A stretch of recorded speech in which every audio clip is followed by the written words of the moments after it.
शुरुआत होती है एक लड़की को दिखाते हुए जो जख्मी हालत में कहीं जा रही थी। लड़की बहुत घबराई हुई लगती है। उसके पास एक बंदूक और पैसों से भरा बैग होता है जिसे वो बार बार देख रही थी। एक जगह पहुंचकर उसकी गाड़ी का टायर पंक्चर हो जाता है। अपना बैग और बंदूक लेकर पैदल ही आगे बढ़ने लगती। तभी उसके पीछे से एक गाड़ी आई जिससे टकराकर लड़की की मौत हो जाती। इस गाड़ी में 4 दोस्त होते हैं। ये चारों शिकार के लिए अपने कैबिन जा रहे होते और अब वो घबरा कर गाड़ी से बाहर निकलते हैं, समझ नहीं पाते कि अब क्या करें। तभी पॉल की नजर पैसों वाले बैग पर पड़ती है। उसे देखकर वो अपने साथियों से कहता है कि हमारी जिंदगी बदलने वाली, क्योंकि वो सबसे ज्यादा लालची इंसान था। लेकिन बाकी तीनों दोस्त डरे हुए होते हैं क्योंकि उनके सामने एक लड़की की लाश पड़ी हुई है। जॉन उनसे कहता है कि हमें पैसे लेकर पुलिस के पास जाना चाहिए। इस पर पॉल कहता है कि पुलिस वाले ये पैसे अपने पास रख लेंगे और हमें कत्ल के केस में फंसा देंगे। क्या तुम यही चाहते हो? अब जॉन को ये सब ठीक नहीं लग रहा था, लेकिन बाकी दोनों भी पॉल का साथ देते हैं क्योंकि एक तो वो जेल नहीं जाना चाहते थे, दूसरा पैसों से अपनी जिंदगी बदलना चाहते हैं क्योंकि उनके दिल में भी लालच आ गया था। जॉन का दोस्त पॉल से पूछता है कि अब लाश का क्या करें? तो पॉल कहता है कि हम कैबिन पहुंचकर इस लाश को जंगल में कहीं दफना देंगे और फिर पैसे बांटकर इस बात को हमेशा के लिए भूल जाएंगे। जिसके बाद वो लोग लड़की की लाश और बैग को गाड़ी में डाल देते हैं। वो लोग निकलने ही वाले थे कि तभी वहाँ पुलिस की एक गाड़ी आकर रुकती है जो दरअसल उसी लड़की को ढूंढ रही होती है। उसे देखकर पॉल सबको शांत रहने को कहता है ताकि पुलिस वाले को शक न हो। ऑफिसर सबसे पहले उस लड़की की गाड़ी को देखता है, जिसके बाद वो इन चारों से पूछताछ करने लगता है। पॉल कहता है कि हमने वहाँ कोई लड़की नहीं देखी, हमारी गाड़ी बीच रास्ते में अचानक रुक गई थी, इसलिए हम लोग उसे ठीक करने के लिए रुके थे। ऑफिसर कहता है कि आपकी ये गाड़ी तो बिल्कुल नई लग रही है, तो फिर आखिर इसमें खराबी कैसे आ गई? पॉल जवाब देता है कि वो हमें नहीं पता, बस ये अचानक यहाँ आकर बंद हो गई। ऑफिसर कहता है कि अच्छा ठीक है, लेकिन एक नजर मुझे इसे देख लेने दो। अब पॉल को डर था कि कहीं ऑफिसर अंदर पड़ी लाश ना देख ले, इसलिए वो लड़की की बंदूक उठाकर पुलिस वाले पर तान देता है। ये देखकर बाकी दोस्त बहुत डर जाते हैं। वो दोस्त और ऑफिसर उससे कहते हैं कि बंदूक नीचे रख दो, लेकिन पॉल गोली चलाकर उस पुलिस वाले को भी मार देता है, जो देखकर पॉल के बाकी दोस्तों को यकीन नहीं होता कि उसने पुलिस वाले की ही जान ले ली। जो उनका दोस्त कहता है कि अब हमें आगे का सोचना चाहिए कि क्या करना है। पॉल कहता है कि हम इस ऑफिसर की लाश यहीं छोड़ देंगे ताकि पुलिस को लगे कि वो लड़की इस ऑफिसर को मारकर भाग गई है। जिसके बाद वो लोग अपनी गाड़ी में बैठकर कैबिन की तरफ निकल जाते हैं। कैबिन पहुंचकर हम देखते हैं कि वो जगह पूरी तरह सुनसान थी और आसपास घना जंगल फैला हुआ था। जो कुछ भी हुआ, जॉन उससे बहुत परेशान था, इसलिए वो किसी से बात ही नहीं करता। दोनों दोस्त लाश को दफनाने के लिए गड्ढा खोद रहे थे, जबकि पॉल पैसों को गिनने लगा ताकि चारों दोस्तों में बराबर बांट सके। अब जब जॉन ने वाइफ को फोन मिलाया जो कहती है मैं तुम्हें सुबह से कॉल कर रही हूँ, लेकिन तुमने मेरी एक भी कॉल का जवाब नहीं दिया, वजह जान सकती हूँ मैं? इस पर जॉन कहता है मैं बिल्कुल ठीक हूँ और शिकार के बाद जल्दी ही घर लौट आऊंगा, तुम टेंशन न लो। इसके बाद हम एक और आदमी को देखते हैं जिसका नाम सिडनी है। वो उसी जगह पहुँचता है जहाँ उस लड़की की गाड़ी खड़ी। अंदर झांक कर देखता है लेकिन वहाँ कुछ नहीं होता। तभी उसने जमीन पर देखा कि वहाँ बहुत सारा खून पड़ा हुआ है, तो अब वो समझ जाता है कि मुझे कहाँ जाना है। वो गाड़ी लेकर सीधा उन दोस्तों के कैबिन पहुँच जाता है जहाँ वो लोग लाश को दफना रहे हो। उसे देखकर वो चारों हैरान रह गए। पॉल उससे पूछता है तुम कौन हो? तो सिडनी कहता है कि तुम्हारे पास मेरा एक बैग है, मैं उसे लेने आया, मुझे वो दे दो और मैं तुम चारों को जाने दूंगा। अब उन्हें समझ नहीं आता कि आखिर सिडनी यहाँ कैसे पहुँचा। पॉल उस पर बंदूक तान देता है और अपने दोस्त को कहता है कि उसकी तलाशी लो, लेकिन उसके पास कोई हथियार वगैरह नहीं होता। वो एक बार फिर उनसे कहता है कि मुझे मेरा बैग लौटा दो और मैं यहाँ से चला जाऊंगा। पॉल पूछता है तुम यहाँ कैसे पहुँची? क्या किसी और को भी हमारे बारे में पता है? तो सिडनी कहता है कि किसी और का तो मुझे पता नहीं, लेकिन मैं तुम्हारे बारे में सब कुछ जानता हूँ, बल्कि बहुत सी ऐसी बातें भी हैं जो तुम्हारे अलावा मुझे पता है, इसीलिए मैं तुम्हें ये मशवरा दे रहा हूँ कि मेरा बैग मुझे लौटा दो और मैं चुपचाप यहाँ से चला जाऊँ। अब उन्हें समझ नहीं आता कि वो इतना शांत कैसे है, ना गुस्सा कर रहा है और ना ही उन्हें कुछ कह रहा है। तभी उन्हें जंगल से कुछ आवाजें सुनाई दी और उन्हें लगता है कि शायद सिडनी के आदमी उन पर निशाना लगाए बैठे, इसलिए जॉन और उसका दोस्त बंदूक लेकर जंगल की तरफ देखने जाते हैं। पॉल सिडनी से पूछता है जंगल में तुम्हारे कितने आदमी हैं? तो सिडनी कहता है मैं यहाँ अकेला आया, लेकिन पॉल को उस पर यकीन नहीं होता और वो उसे नीचे बेसमेंट में ले जाकर बांध देती। उधर जॉन और उसका दोस्त जब जंगल में होते हैं तो उन्हें वहाँ एक ट्रैप, एक जाल मिलता है जो जानवरों को पकड़ने के लिए लगाया गया। ये ट्रैप्स को देख ही रहे थे कि तभी उन्हें वहाँ एक आदमी दिखाई देता है। दोनों के हाथों में बंदूक देखकर आदमी डरकर वहाँ से भागने लगता है, लेकिन वो दोनों उसे पकड़कर कैबिन के पास ले आते हैं। पॉल उसे पूछता है तुम्हारे बाकी साथी कहाँ हैं? वो आदमी रोते हुए कहता है मैं नहीं जानता, तुम क्या कह रहे हो? पास में मेरा घर है, मुझे मेरी बेटी और बीवी के पास जाने दो प्लीज, मैंने कुछ नहीं किया। आदमी बहुत ज्यादा डरा हुआ, इससे साफ पता चल रहा था कि वो सच बोल रहा है। जॉन कहता है इसकी हालत तो देखो, मुझे नहीं लगता कि ये कुछ भी जानता है। लेकिन पॉल कहता है अब उसने हमें देख लिया है, अगर ये पुलिस के पास चला गया तो हम चारों जेल में होंगे, इसीलिए हमें इसे मारना होगा। लेकिन इस बार ये काम किसी और को करना होगा। तो ना चाहते हुए फिर जॉन का दोस्त कहता है मैं इसे मारूंगा। वो आदमी उनसे अपनी जान की भीख मांग रहा था और ये देखकर जॉन का दोस्त उस पर गोली नहीं चला पाया। लेकिन तभी पॉल उस पर बंदूक तान कर उसे गोली चलाने के लिए मजबूर कर देता है। तो मजबूरी में जॉन का दोस्त उस पर गोली चला देता है, जिससे उस आदमी की वही मौत हो जाती। अब जॉन का दोस्त कुछ वक्त के लिए सदमे में चला गया क्योंकि उसने एक इंसान की जान ले ली। अब जॉन लाशों को ठिकाने लगाने में लग गया।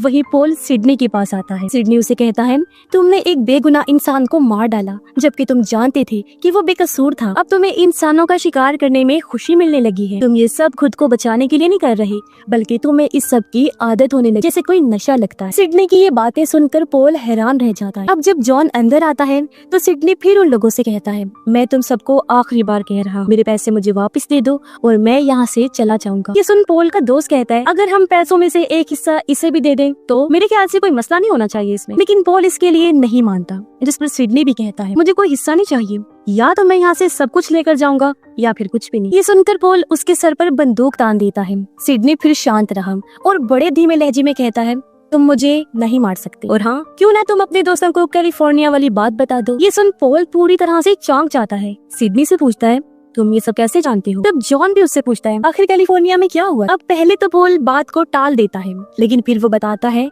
कि पिछले साल जब मैं कैलिफोर्निया एक बिजनेस ट्रिप पर गया था तो वहाँ मेरी मुलाकात एक लड़की से हुई। वो अपनी मर्जी से मेरे साथ आई, लेकिन अगली सुबह वो मुझे धमकाने लगी कि अगर मैंने उसकी मांगी हुई रकम उसे नहीं दी तो वो पुलिस को जाकर बता देगी कि मैंने उसके साथ जबरदस्ती की। काफी देर बहस के बाद गुस्से में आकर पॉल ने उस लड़की को मार डाला, फिर उसकी लाश को काट कर ठिकाने लगा दिया।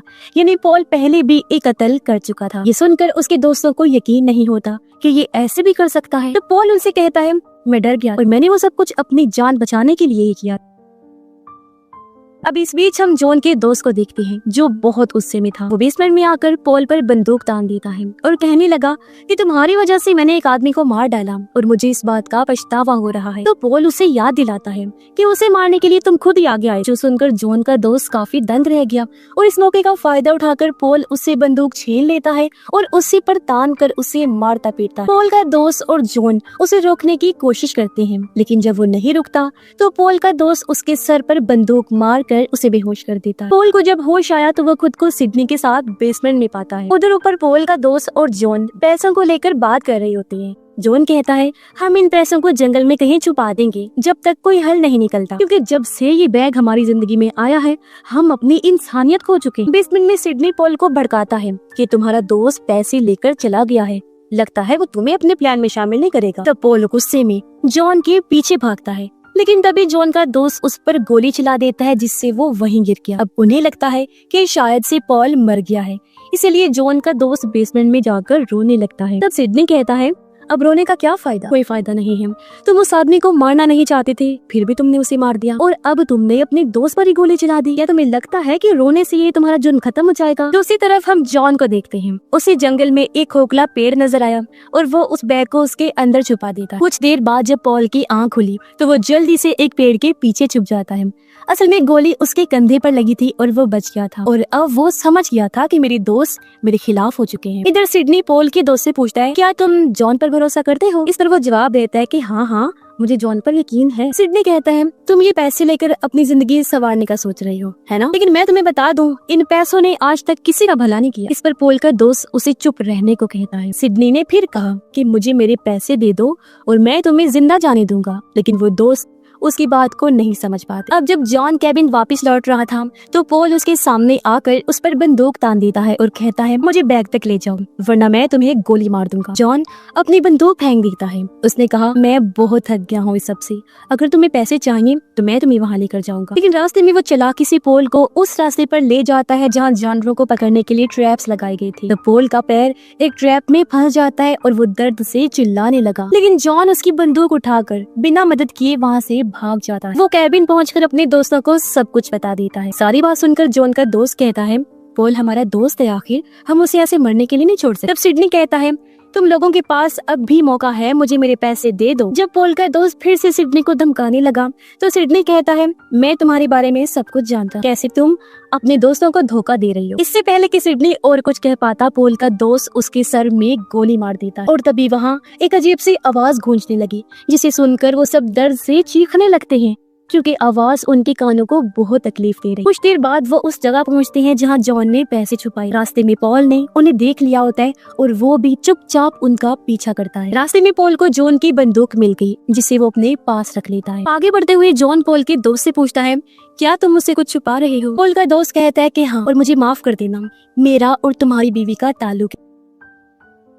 ये सुनकर जॉन काफी चौंक गया। गुस्से में बोलता है मैंने तुम्हारे साथ कितना अच्छा किया, तुम दोनों ने मुझे मिलकर धोखा दिया। कब से ये सब चल रहा था, लेकिन तुमने मुझे कभी भी नहीं बताया। ये कहकर जॉन उसके सर पर बंदूक तान देता है, लेकिन गोली नहीं चला और कहता है हम पैसे लेकर यहाँ से निकल जाएंगे और इसके बाद मैं जिंदगी भर तुम्हारी शक्ल नहीं देखूंगा। वहीं हम सिडनी को देखते हैं जो अचानक अपनी आंखें खोलता है, यानी वो दोबारा जिंदा हो गया था, जिसका मतलब है कि वो इंसान तो नहीं था। उधर वो तीनों उस पेड़ के पास जाते हैं जहाँ जॉन ने पैसे छुपाए। जॉन का दोस्त कहता है अब हमें पॉल के पास जाना चाहिए।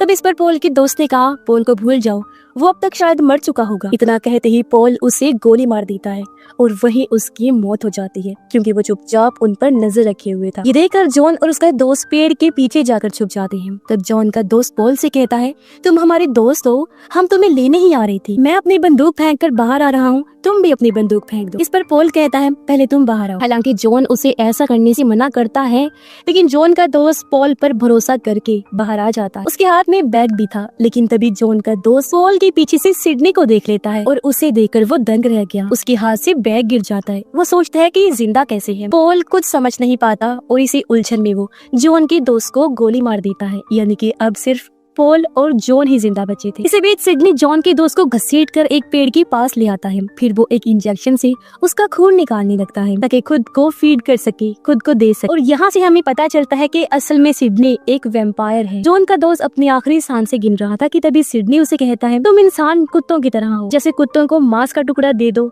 वो अपने ही साथियों से लड़ने लगते हैं। यहाँ फर्क सिर्फ पैसों का है, वरना लालच में इंसान और जानवर दोनों बराबर। जानवर खाने के पीछे भागता है तो इंसान पैसों के पीछे। ऐसे ही मैंने तुम्हारे बीच पैसे फेंके और तुम लोगों ने अपनी दोस्ती भुला दी। जी हाँ, सिडनी ने उन सबको आजमाने के लिए ये सब किया था और वो कई सालों से ऐसा करता आ रहा है। उधर जैसे जॉन अपना सर बाहर निकालता है, पॉल उस पर गोली चला देता है। उसे लगता है कि शायद जॉन मर गया, लेकिन जॉन अभी भी जिंदा था। इसीलिए जैसे पॉल पैसों का बैग लेने आता है, जॉन उस पर गोली चला देता है और उसे जॉन से मार डालता है। लेकिन जॉन भी अब मरने वाला था क्योंकि वो बुरी तरह जख्मी था। तभी सिडनी उसके पास आता है और उसे अपना खून पिलाता है।